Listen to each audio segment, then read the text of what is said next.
Hello students, I hope you understood yesterday's video and half lesson what I taught you all yesterday. Let's proceed to the next part of the lesson. The same lesson, lesson number 2, Historiography, Indian Tradition. Now in this we are going to study 2.2, Indian Historiography, various ideological frameworks, and in that we are going to study Colonial Historiography, Orientalist Historiography, Nationalist Historiography, and Historiography in post-independence era. And in this, we are going to study Marxist history, subaltern history, and feminist history. So all these 7 points we are going to study in this video today. Colonial historiography. Now what is this colonial? Colonial means the Britishers rule. Britishers came and set up their colonies, right? So we are going to study about this. The early scholars who studied and wrote Indian history were mainly British officers and Christian missionaries. Now some scholars they came like British officers or the Christian missionaries. Missionaries means any Christian learned person. He came to India and he wrote about Indian history. But what they wrote was only from the point of view of the Britishers. They wrote all good about the Britishers. See what further it is. Their prejudice is clearly reflected in the way some of them have ridiculed Indian culture. Means they have written in their writing that our Indian culture is not a good culture, and whatever British culture they want to impose or they are going with is a very good culture, as they are providing education or employment or making the whole India a very good cultured country. Their writings were used to justify the colonial British rule. They want to just justify that whatever the British are ruling, these colonial people are ruling, is a right thing. For that, they published 5 volumes of Cambridge History of India, published during 1922 to 1937 CE, Common Era, are distinct example of the colonial historiography. In these books, they have written all about the British rule, which according to them was very good. So, after that, we'll see what is Orientalist historiography. Now, Orientalist historiography. Many European scholars felt curious about civilizations and countries of the East. That is, like India is an Eastern country. So many scholars, European scholars, were curious to know about our country. They liked our country very much. Some of those scholars felt admiration. They admired and respected our countries. These scholars were known as Orientalists. The Orientalist studies the similarities between Sanskrit and some of the European language. You all know that our Sanskrit is our language, our original language.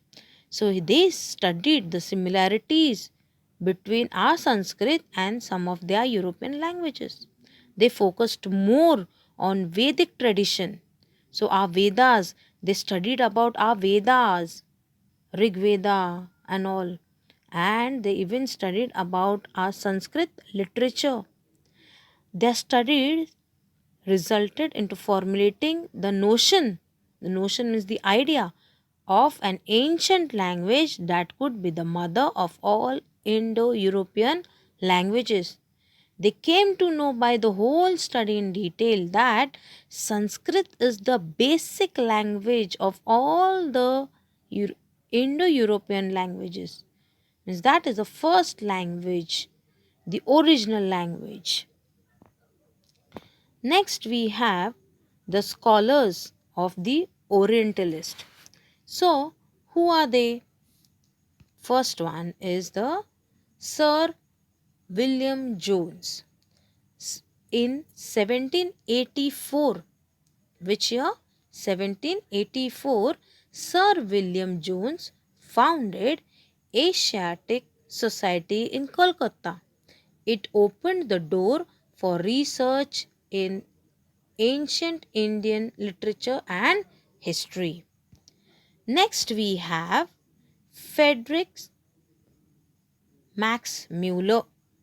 Among the Orientalist scholars, Frederick Max Muller deserves a special mention. In his opinion, Sanskrit was the most ancient language of the European languages. So, out of all the European language, according to him, according to Fredericks, that Sanskrit was the best and the most ancient language. He was deeply interested in Sanskrit literature. He first translated Sanskrit text of Hitopadesh. Okay, so he translated that. He was the editor of 50 volumes of, he wrote, the sacred book of the East. He wrote all about the sacred books, sacred things about our India in that book. The book name was Sacred Books of the East. He also compiled Rig Veda, which has been published in 6 volumes. He studied about, see, being an European, he studied about our culture, our tradition. Rig Vedas, all the Vedas he studied so much in detail. Who? Friedrich Max Muller. He translated Rig Veda in even German language. Next we have Edward Said, a scholar who has re-evaluated the Orientalist writing, and he has thrown light on the imperialistic interest on the Orientalist scholars.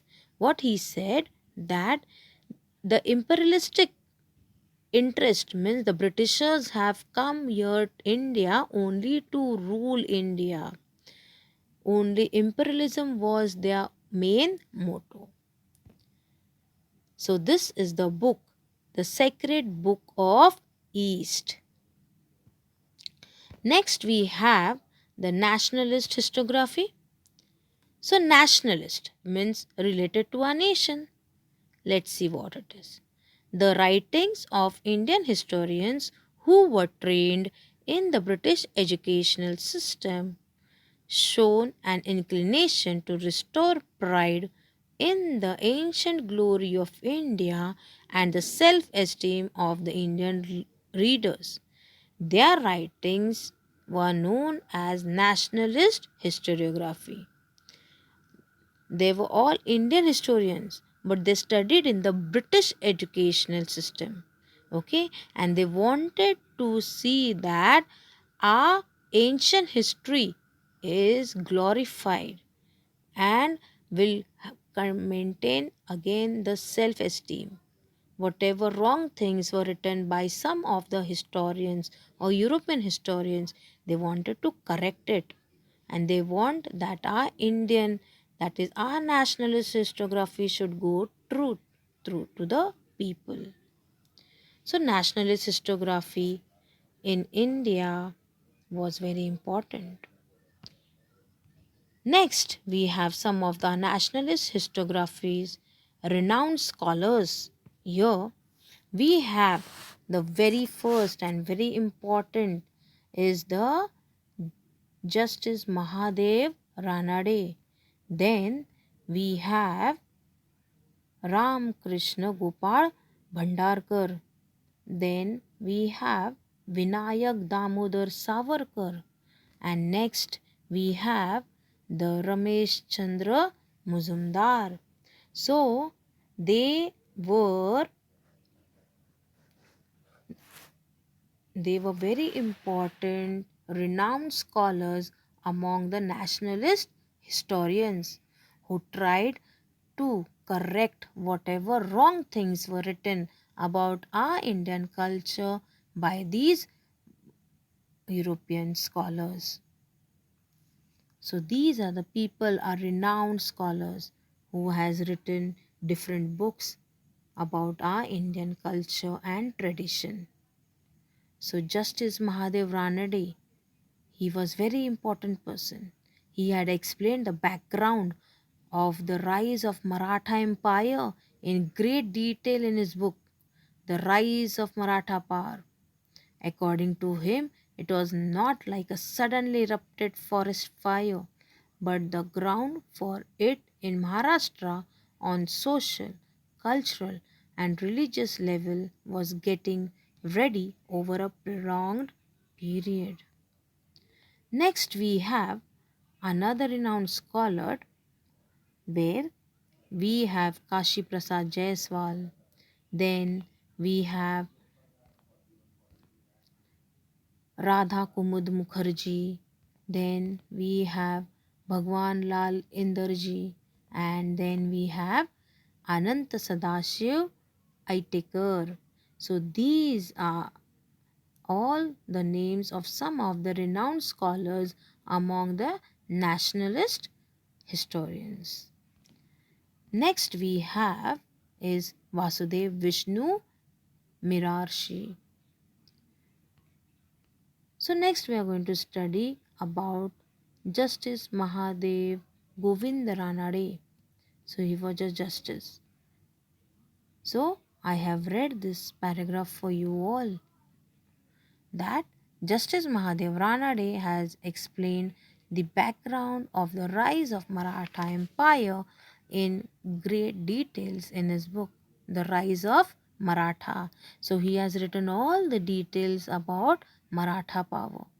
And according to him, he said that Maratha are not the sudden erupted like forest fire, but the ground of it was in the Maharashtra on the social, cultural, and religious level was getting ready over a prolonged period. So this was the book that he wrote. Next, we have a very important person from the point of view of the history, that is V.K. Rajwade. V.K. Rajwade means Vishwanath Kashinath Rajwade. So, Vishwanath Kashinath Rajwade is well known for his writings in Marathi on various subjects like history, linguistics, etymology, grammar, etc.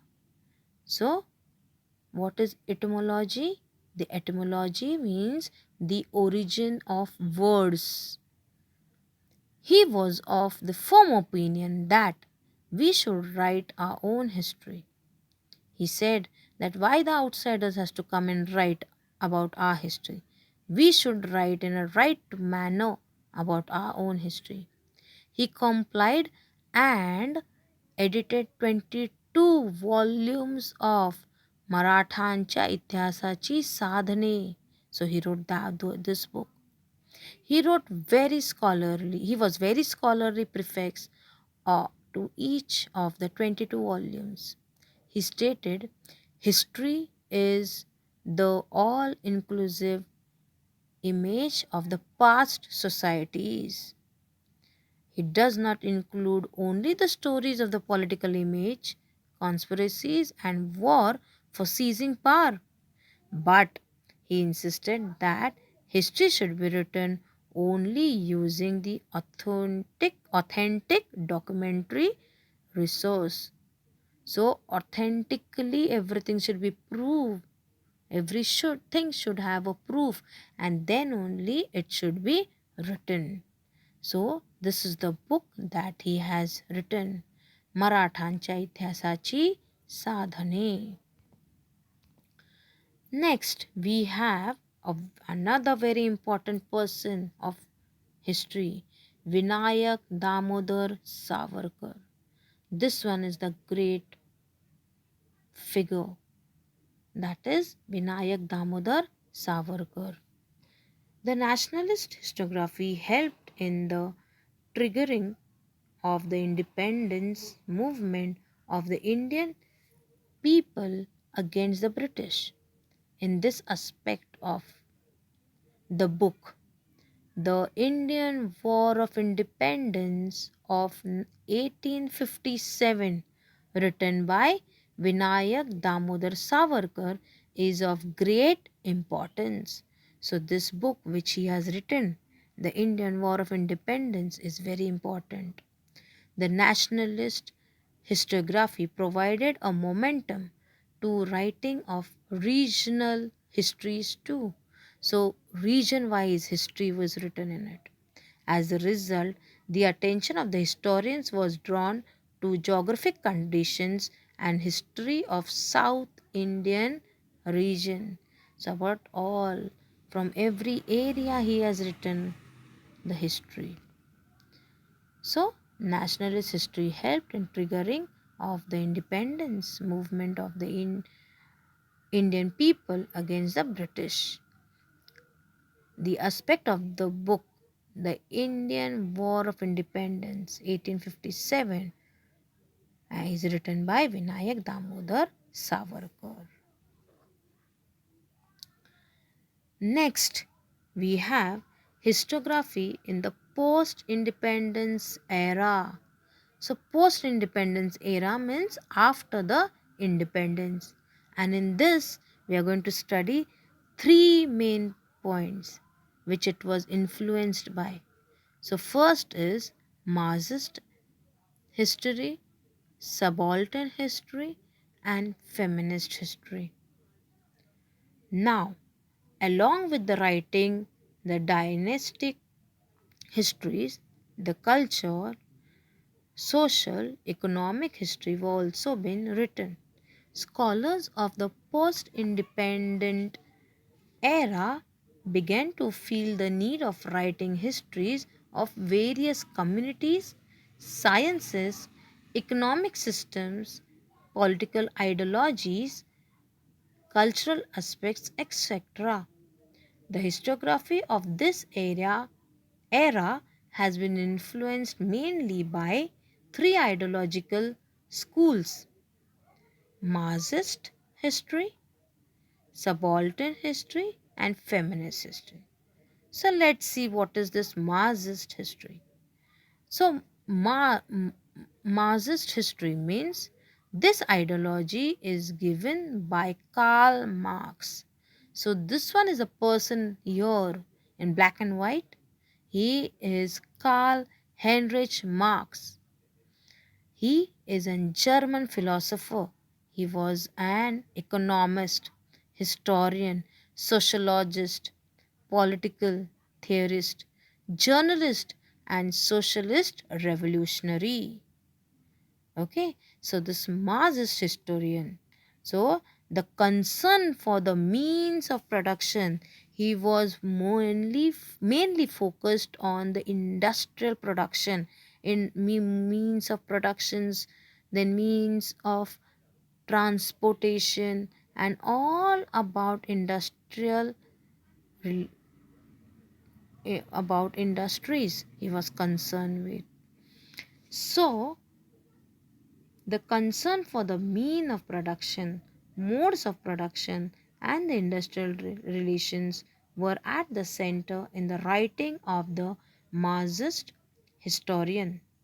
Accordingly, to analyze the impact of every social event of significance has remained the basic theme of Marxist historiography. So you should have we should analyze every point of view of the society. Marxist historians in India studied the transitions within the caste system. There were many changes done in our society due to this caste system. Among the notable Indian historians who adopted the Marxist history were Damodar Dharmananda Kosambi. Next we have Comrade Shripad Amrut Dange. Then we have Ram Sharan Sharma, and we have another Marxist historian, Comrade Sharat Patil. These are all the people who are the founder members of the Indian Communist Party. Primitive, and what was the party? Primitive Communism to Slavery. And this was a book written by him, represents the Marxist historiography. This book was written by Comrade Shripad Amrit Dange, and he has written about communism and slavery in his book. Now, next we have subaltern history. Subaltern history means, what is subaltern? Subaltern means the bottommost, at the very basic. The seeds of the subaltern history are found in the Marxist historiography. The role of the Italian historian Antonia Gramsci is very important in developing the idea that history should be written starting from the bottommost rank of people in the society. In fact, subaltern means the bottommost rank. Means he said that the most backward class of any society should be studied well. So, according to him, folklore has been considered as very important source of writing of the subaltern histories. So, according to him, he says that through the poems and all, we come to know the real India. So, here we have some of our scholars who studied the subaltern history, and they were working hard for this bottommost rank of our country.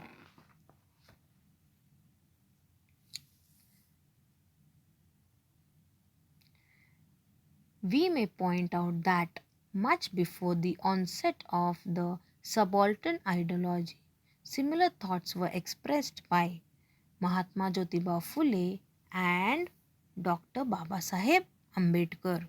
We all know that these two people worked very hard for our subaltern area, that is the bottommost part of our country. Now, Mahatma Jyotiba Phule unfolded the history of Shudra and Ati Shudra communities in his book Gulamgiri. He drew attention to the exploitation of women, Shudras, and Ati Shudras done under the name of religion. So, in this book, he has written all the sufferings of women and the Shudras and Ati Shudra people. The term Shudra and Ati Shudra indicates the bottommost ranks in the caste system. It is considered as the lowest class. Next, we have Dr. Babasaheb Ambedkar. The role of the people belonging to Dalit caste is very significant in shaping of various cultural and political aspects of India. However, their role was not duly acknowledged in the colonial and the nationalist historiography. Means no importance was given to the bottommost rank of the people in nationalist historiography as well as colonial historiography. But Dr. Babasaheb Ambedkar, focusing on this fact, consistently wrote about it, and he wrote two books. Which two books? Who were the Shudras? And the next book was The Untouchables. And these are the best example for the subaltern type. So these are the people who wrote or worked for the subaltern part of the country. And we came to know about that history through these books, whatever they have written. That is Gulam Giri, written by Jyotiba Phule, and who were the Shudras. And the second one was the Untouchables, written by our great Dr. Baba Saheb Ambedkar. So these are the sources from where we came to know about the Indian traditions. Next we have the feminist history. Feminist means what? Relate all our great women of India who created history and wrote about whatever they have done. So the first we have is Tarabai Shinde. So let's see what it is. Over a significant period of time, mainly male scholars were involved in the writing of Indian history. As a result, the role and the achievement of women in the history remained neglected. To highlight this fact was a major task faced by the feminist historian. And so for that, to study and compile the historical writings of women was very important. It was also necessary to rethink of women's position in the history. So among the women authors writing about women in the 19th century CE, Tarabai Shinde was the foremost. So she was the first lady to write about the history of a woman. She wrote attacking the male dominated social system and the caste system. So she was the first woman to write against the domination of this male society, male oriented society. And which book she wrote? She wrote the book titled as Stri Purush Tulna, and it was published in 1882, and this is acknowledged as the first feminist book in India. Next we have Pandita Ramabai. In 1888, the book written by Pandita Ramabai was published, and the name of her book was The High Caste Hindu Woman. She wrote about all in her book.